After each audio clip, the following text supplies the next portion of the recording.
आज हम क्वेश्चन बनाने वाले हैं एक्सरसाइज 9.1 का। जैसा कि ये सीरीज़ है, हम ये वीडियो लगातार चलाते रहे हैं और हम आपको आश्वासन देते हैं कि जो क्लास 10th की जो एनसीईआरटी का मैथ है वो कंप्लीट सॉल्यूशन हम आपको इस चैनल पे दे देंगे। पहला दूसरा क्वेश्चन का सॉल्यूशन हमने आपको दे चुका है। अब ये तीसरा क्वेश्चन है। अब देखिए, समझाने का तरीका भी मैं समझता हूँ कि बहुत अच्छे से समझा रहा हूँ, आपको कोई दिक्कत नहीं होगी। फिर भी अगर डाउट होगी तो कमेंट सेक्शन आप सभी के लिए खुली हुई है, आप कमेंट करें। और अगर आपको लगता है कि कोई और क्वेश्चन आपको पूछना है, कमेंट का जवाब मैं नहीं दे पा रहा हूँ, तो आप हमें व्हाट्सएप पे भी कांटेक्ट कर सकते हैं। नंबर डिस्क्रिप्शन बॉक्स में दिया हुआ है। अब देखिए क्या है कि एक ठेकेदार, क्वेश्चन आप भी देख लीजिए। एक ठेकेदार बच्चे को खेलने के लिए एक पार्क में 2 फिसलन पट्टी लगाना चाहती है। आपने कभी पार्क में गया होगा तो आपने देखा होगा कि जो फिसलन पट्टी होती है उसी की बात हो रही है। 5 वर्ष से कम उम्र के बच्चों के लिए एक ऐसी फिसलन पट्टी लगाना चाहती है जिसका शिखर 1.5 मीटर ऊंची हो। मतलब जहाँ पे आप सीढ़ी पे चढ़ते हो ना, फिर फिसलते हो, तो सीढ़ी जो लंबाई है वो बता रही है कि 1.5 मीटर की है। वो ये जो है वो 5 साल से कम उम्र के बच्चों के लिए है। और भूमि से जो है इसका 30 डिग्री का कोण बनाता है।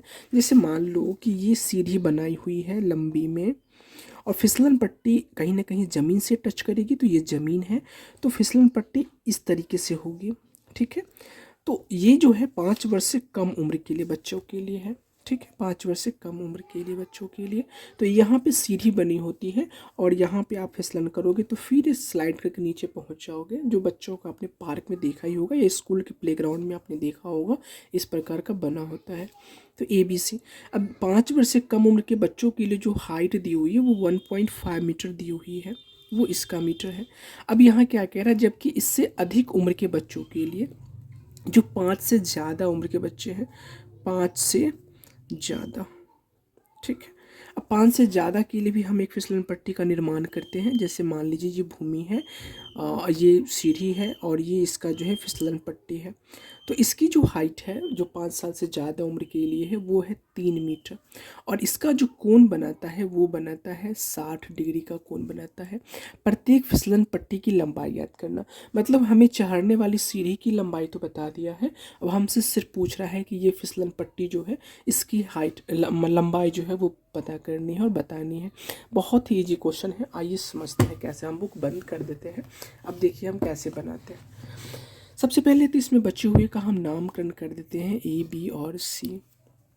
अब यहाँ पर देखिए एक पॉइंट आपको पता होगा कि इसमें आप देख सकते हैं कि हमें क्या दिया हुआ है, P का वैल्यू जो है वो दिया हुआ है और हमको ये निकालना है फिसलन पट्टी की लंबाई, अर्थात H जो है वो हमको निकालना है। ठीक है, अब यहाँ पे कोई डाउट आपको नहीं होना चाहिए। अब देखिए P/H लिखा हुआ है। ठीक है, क्यों? क्योंकि P का वैल्यू दिया हुआ है, H हमको निकालना है, तो P/H यूज करेंगे। अब आप रिकॉल कीजिए कि P/H जो है वो किस फॉर्मूला में आता है। तो P/H जो होता है वो आता है साइन थीटा में। आई होप कि आपको ये पता होगा। अब P का जो वैल्यू दिया हुआ है वो दिया हुआ है 1.5 मीटर, और H जो है वो आपको निकालनी है। और साइन थीटा का जो वैल्यू है वो दिया हुआ है, इस वाले के लिए कितनी थी, 30 डिग्री थी। ठीक है, तो यहाँ पर हम लिखेंगे 30 डिग्री।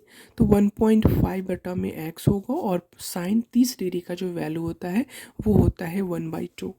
अब क्या करेंगे, इसको हम क्रॉस मल्टीप्लाई करेंगे तो डेढ़ है ना ये 1.5 को जब हम 2 से मल्टीप्लाई करेंगे तो वो हो जाएगी 3, और x को 1 से मल्टीप्लाई करेंगे then we get x, then x is equal to कितना होगा, 3। मतलब जो फिसलन पट्टी इसके लिए 5 वर्ष से कम उम्र के बच्चों के लिए है, उसकी फिसलन पट्टी की लंबाई जो है वो 3 है। पहला क्वेश्चन क्लियर। इसका दूसरा क्वेश्चन है 5 वर्ष से ज़्यादा उम्र के लिए। तो इसमें भी सेम फार्मूला लगेगी, क्योंकि इसमें भी हमको P दिया हुआ है और H निकालना है, मतलब साइन थीटा का प्रयोग करेंगे। P का वैल्यू दिया हुआ है 3, H का वैल्यू आपको निकालना है साइन थीटा, और थीटा का वैल्यू दिया हुआ है आपका 60। अब यहाँ पर 3 में x होगा। साइन 60 डिग्री का वैल्यू आपको पता है √3/2 होता है।